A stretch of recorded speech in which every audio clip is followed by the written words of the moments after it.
Implementing branch cache for branch offices. Now, how does branch cache works? First, cache is required for share folders. Like suppose we are sharing the directories folders from the main office, and in the branch office, users are using those share folders. Now, what happens if suppose these connections are slow? Like the WAN connections which is joining the main office to the branch office is not that fast, or it is slow, then what happened? They will feel very problem. The branch users, the users from the branch office will feel a very problem that they are not able to properly access the directories, access the shares because of the slow connection. It will not able to open the files, and it will face a problem there because of the slow connection. So what we can do, we can enable the caching. Caching, that means it will cache the folder into the branch office site. Then what happens when it is not able to connect the main copy, then it will use the copy from the caching. And whenever they have when they change the copy, when they update the changes into the file, and when the signals, when the network is available properly, then what the branch cache will do, it will update the main file from the main office. So it will send the changes to the main office which is remaining in the cache. So it can do what? It can cache the data. It can cache the data which is coming from the share, and we can do what? We can cache it on the branch side. So what are the benefits we have to for enabling the branch caching? It reduces the network use on WAN connection between branch offices and headquarters. So it reduces the connection, because if suppose we are not using the caching, so every time when the user wants to access the directory or share, they have to access it from the main office, and they have to connect through the WAN connection, and it can put a lot of load on WAN connection. So it reduces the network use of WAN connection because of the branch caching. Then locally caching frequently used files on computer in the branch offices.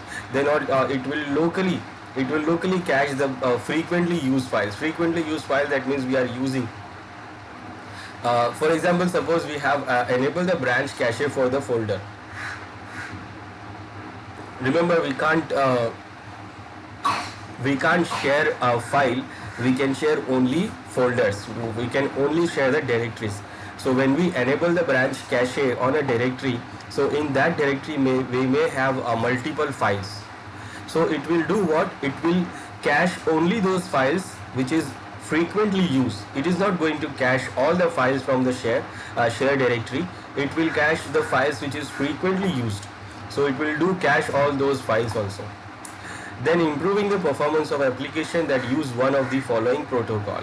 And if suppose the protocol is suppose we are using the application based on HTTP or HTTPS protocol, and that protocol that applications are using the data, shared data, then what? It can increase the performance of that HTTP or HTTPS data.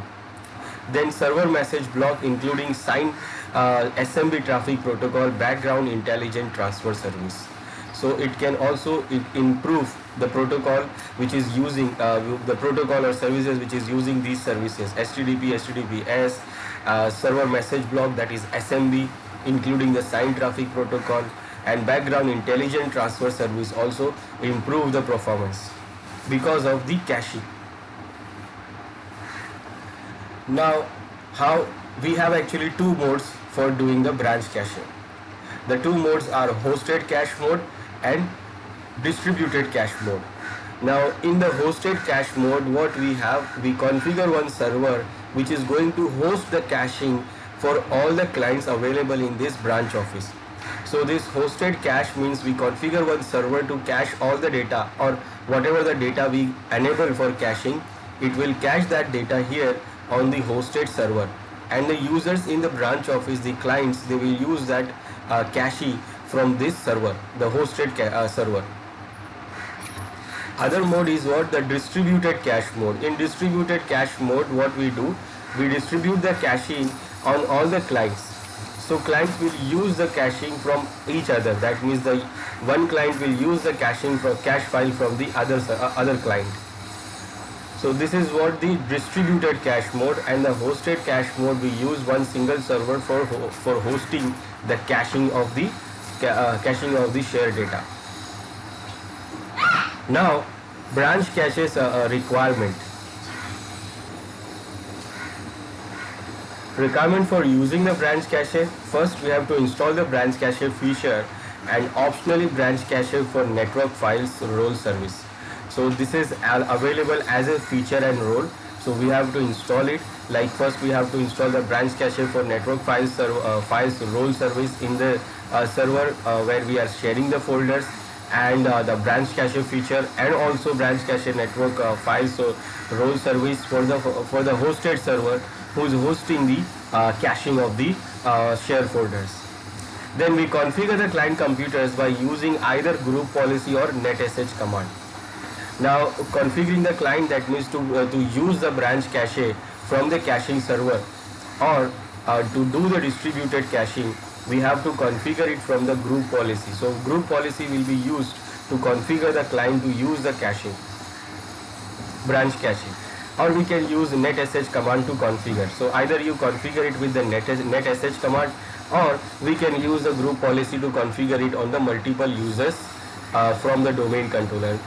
If we want to use the netsh command, then we have to go to each and every client to configure the branch cache services.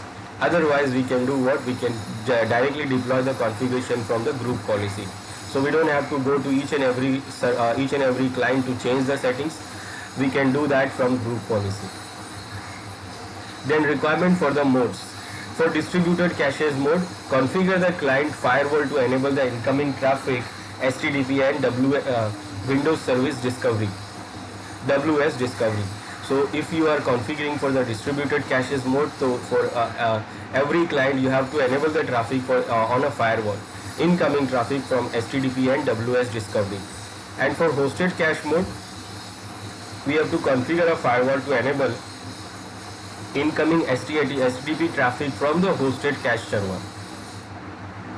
So we have to configure the firewall on the clients so that they can accept the caching from hosted server, or also they can accept the traffic from each other if you are using the distributed mode. And configuring that mode, we can configure them from group policy directly from the domain controller. So on the client side or the hosted server, we have to make sure the firewall is allowed for these HTTP and this traffic, WS Discovery traffic. Now configuring branch cache server settings, you must configure the following branch cache server components. So first you have to configure the web server or background intelligent transfer service server, and then file server, which is hosting the files, hosting the shares, and then we can configure the hosted cache server.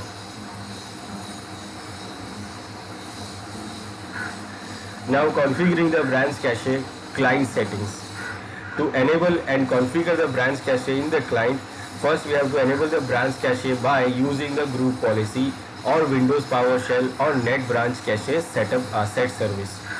Now if you want to do it with the PowerShell or command line tool netsh, then we have to do it each and every machine separately. So it is a good idea to use the group policy and force the client to use the branch cache.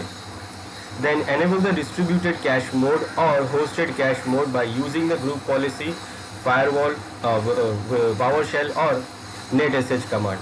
So again you can configure this distributed mode or even the hosted mode by using the group policy, or you can configure individually by using the PowerShell or netsh command. So again the group policy, the option for group policy is okay. If you are not having a domain environment, then you have to go for the PowerShell or netsh command. Then configure the client firewalls to allow the traffic from the caching servers or caching, like branch cache, like we have to allow the HTTP and WS Discovery traffic for clients. Then you can modify the branch cache settings and perform the additional configuration tasks, such as we can manage the setting the cache size. We can manage the cache size, how much size the clients or hosted server can cache, setting the location of the hosted cache server, then clearing the cache, and then creating and replicating a shared key for using in a server cluster. So if we are using it in a server cluster, then we can use to have a shared key, and we have to configure it. Now configuring the branch cache. Now we'll see how we can configure the branch cache. So first I'm going to first going to install the role in the domain controller, which is going to share the directories. So in this we have to add the roles, and that is under the file and storage services we have branch cache for network files. We have to install this role on a server or domain controller which we want to share the directories. So let's see. First we will install this, and then I will show you how we can configure it. Now this is our domain controller server 1, and I'm going to share the folder from here. So I'm going to install the service here. So I will go to manage, add and roles, and from here I'm going to install the role which is under this file and storage and file and SCSI services, and we have here branch cache for network files. So here is this is a branch cache for network files. Provided support for branch cache on this file server, and branch cache is wide area network bandwidth optimization technology that caches content from your main office content servers at the branch office location, allowing client computers at a branch office to access the content locally rather than over the WAN. And after you complete the installation, you must share folder and enable the hash generation for shared folders by using the group policy or local computer policy. So I will do this, install this, and this is we installed on the file server which is sharing the directories, sharing the data, and this is our domain controller which is going to share. No feature required, next, and then I'm going to install it, and it is going to take a little time.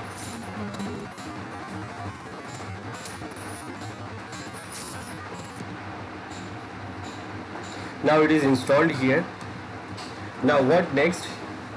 We have to make sure that the folders are there which is shared here, and we have to enable the branch cache option on that share folders, and also we have to configure the group policy to enable the caching hashing on that folders. So we will configure the group policy and share folder here. We will share the folder from here. So this is our file server. It is actually our domain controller, but we will use this as a file server. So it is going to share the folder from the main office.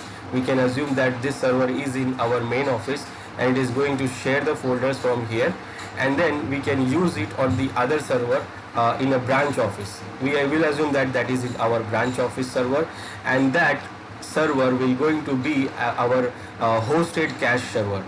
So first I will do what? I will create a folder and configure the group policy on this server first.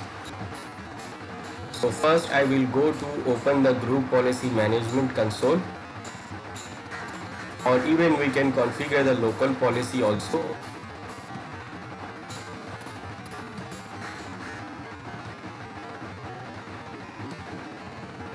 I will go to configure this policy here. Under the computer management console, configuration, policies, I will go to administrative templates, network, and under the network we have LAN MAN server, and under the LAN MAN server we will configure this policy. So this is the path we can see here. Under the computer configurations, policies, administrative templates, network, and under the network LAN MAN server, and under the LAN MAN server we have a policy called hash publication for branch caching. So when you open this, it opens like this, and here we have to enable the policy. And what it says here, enable means what? 0 means what? It allow hash publication for all shared folders. So it is going to allow the hashing publication for all the share folders we have in this server. So we can configure it here, and what we'll do,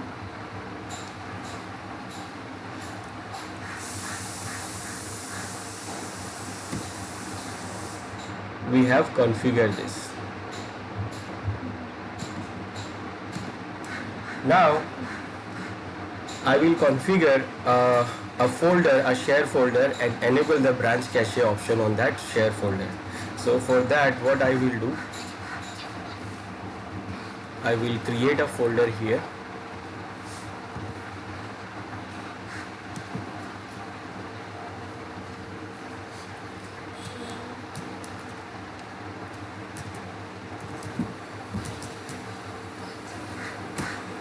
And I will configure the folder. I will share the folder first. I'll go to the properties, sharing, advanced sharing, and I enable the sharing for it. I can change the permission whatever I want. I'm giving all, and then I have to go to this caching option. Now under the caching option, it is selecting here that only the files and programs that users specify are available offline. So only those the files and programs that users specify are available offline, or no files or programs for the shared folder are available offline, or all files or the programs from the shared folder are automatically available offline. So we have these different options to select. By default it is selecting here that when the user wants, then they can use it for the caching. So if user wants some folders to make it available offline, then they can do only for those specific folder or data. But here we have the option to enable the branch cache. It will do it will automatically cache those files which is frequently used. And this option is available because we have installed the role, that branch cache role, here in this server. If it is not, then you will not see this option. It is look like it is highlighted like this. So it is available. I select this and I will click OK. So we have shared the folder, and we have also did what? We have also enabled the branch cache option here on this folder. Now we can put some data here so that it will do some it will have some data here. I will put these files here.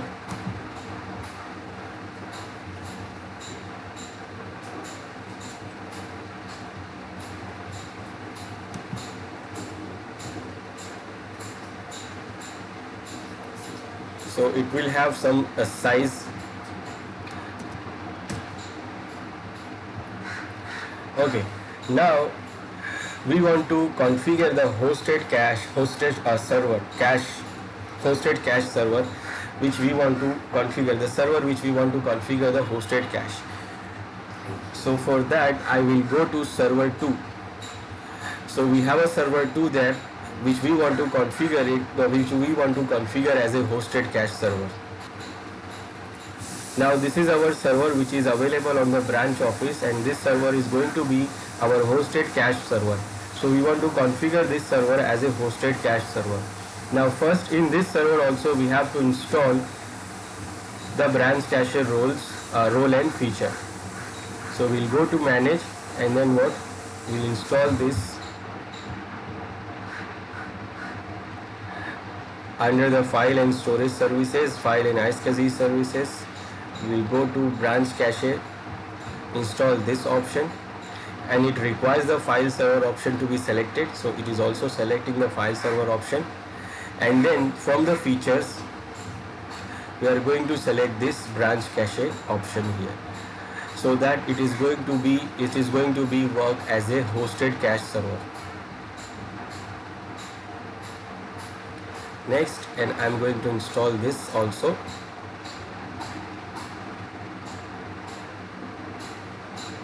It will take a little time.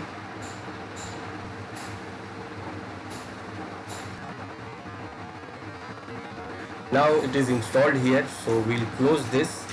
Now we have to configure. Next, what we will do, we'll open the PowerShell here in this server, and we enable the service connection point for this server in Active Directory. So when the client wants to access that who is the server which is hosting the cache for our branch office, they will get the response from that Active Directory that this is your branch cache server, this is your hosted cache server. So the information the client will get from Active Directory that this is your cache, the hosted cache server. And for that, we will enable in Active Directory this service connection point for our branch cache hosted server. So this command will do what? It will register the service connection point in Active Directory so that clients when try to access the server, who is the branch cache hosted server for us, they will get the information from this service connection point. Now we can check the status for our branch cache here.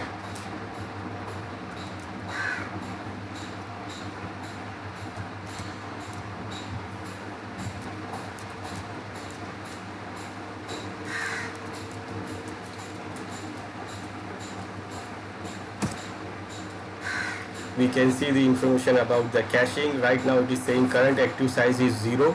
So right now it is size is 0, total size is 0 because we have not cached anything, and it is caching the file directory path is this.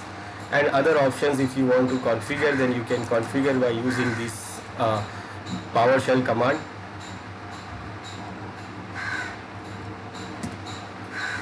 This is the data cache.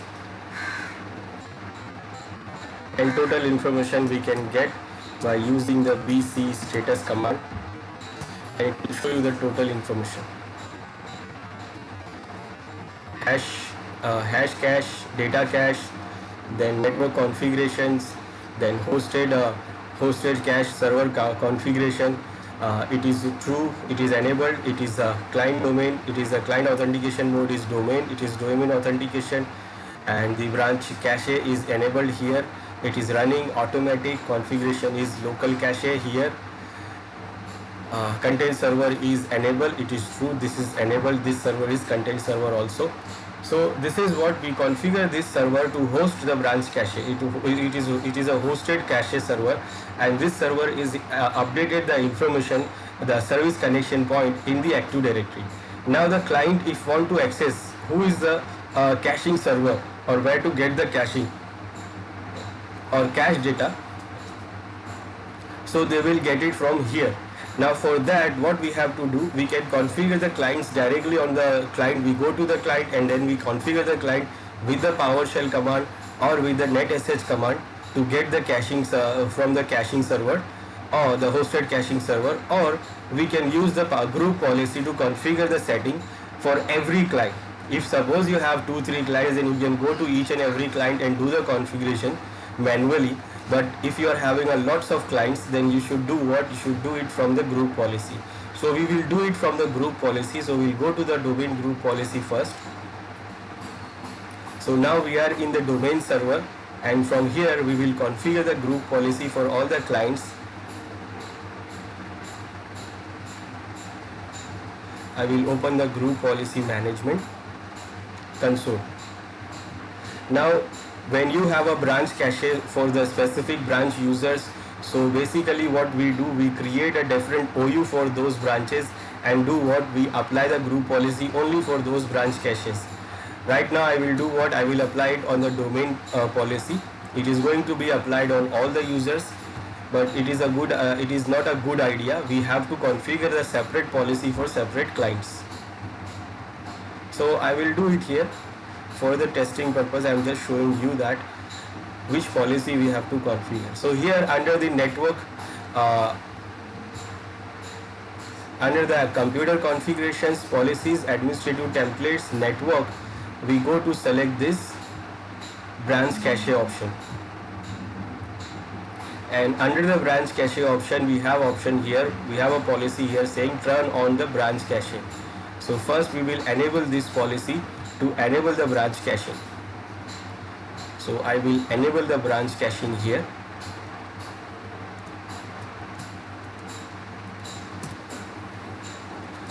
Then the next policy is this: enable automatic hosted cache discovery by service connection point. That means where the client will get the caching server, which is the hosted caching server. So how to discover the hosted cache server? So it is going to discover automatically by getting the information from service connection point. So the service connection point which we have registered in Active Directory in previous step from the hosted server. So the client will get the information from that service connection point. So I will enable this policy so that the clients will get the information automatically from the service connection point.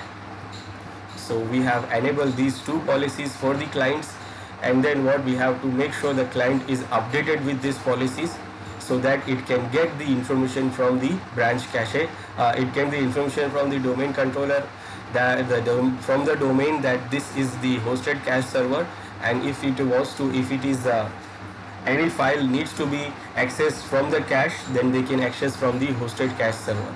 So now we'll go to the client and see the configuration is affecting or not on the client. So this is our client, this is our Windows 10. What we'll do first, we will update the policy here by using the gp update command. gp update force, it is going to update the policies, and once the policies are updated, then it knows that where to get the cache and which server is our hosted cache server for this branch.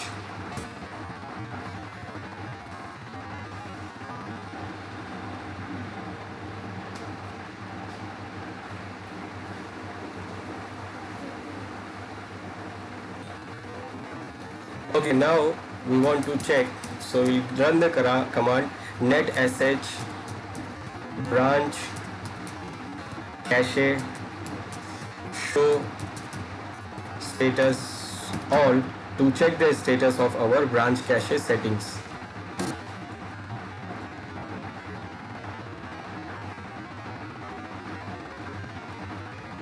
Oops, sorry.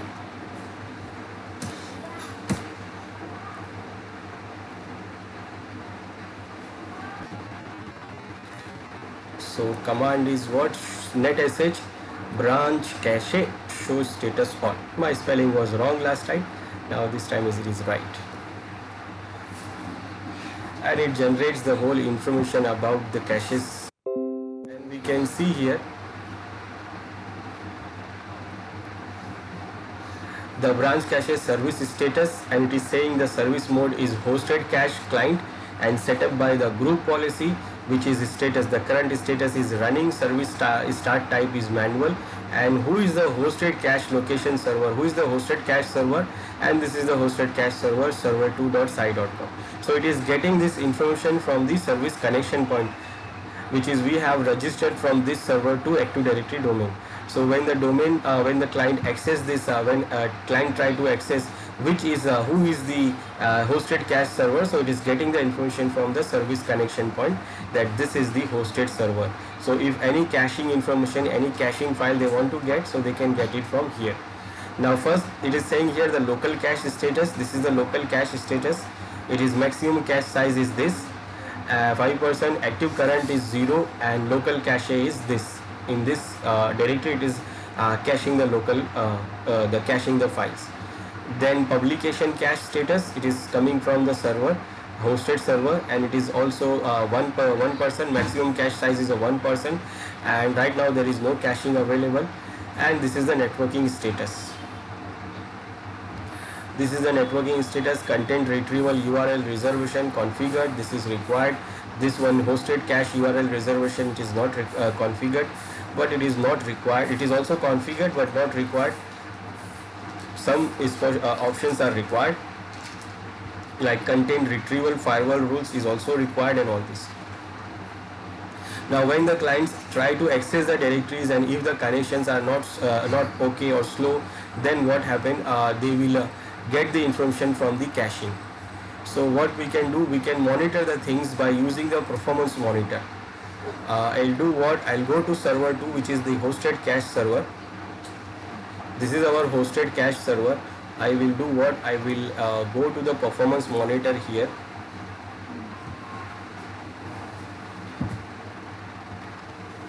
And on the performance monitor, I just want to monitor for now. So what I will do, I will go to properties here, and I will add the data here, and I will add the counter for branch cache. So I will search for branch cache here,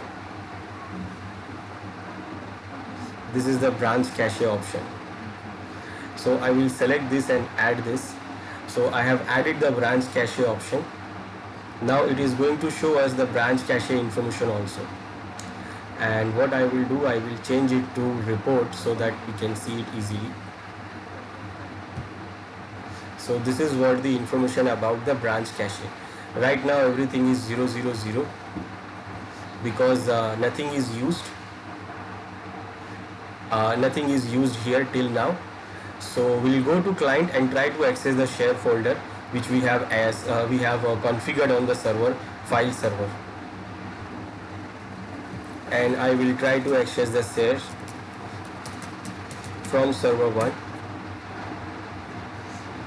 This was the folder which we configured to enable, we have enabled the branch cache. So I'm opening this. We have some options available here.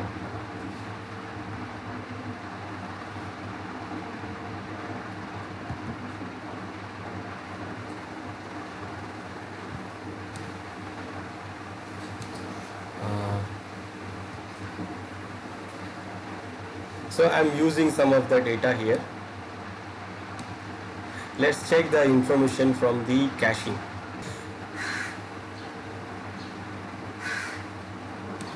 So on server 2, in the performance monitor, we will see when it do some caching here. It will show you the BTS form caching, it will show you BITS byte from server, it will show you the discovery attempts, it will show you the discovery weight, average discovery time, hosted cache, client file segments, offers made. It show you all these information. Right now it is not showing those information because it is not doing caching here right now, because we are in the local NAN. So we are not in the WAN connection, we are not connected through the WAN connection, so connections are fast enough to get those files. It is not that slow to need to be cached. But we can see it here when we enable the performance monitor, so we can see how the caching is working. So we can check also by using the command which we used, like status for from netsh command.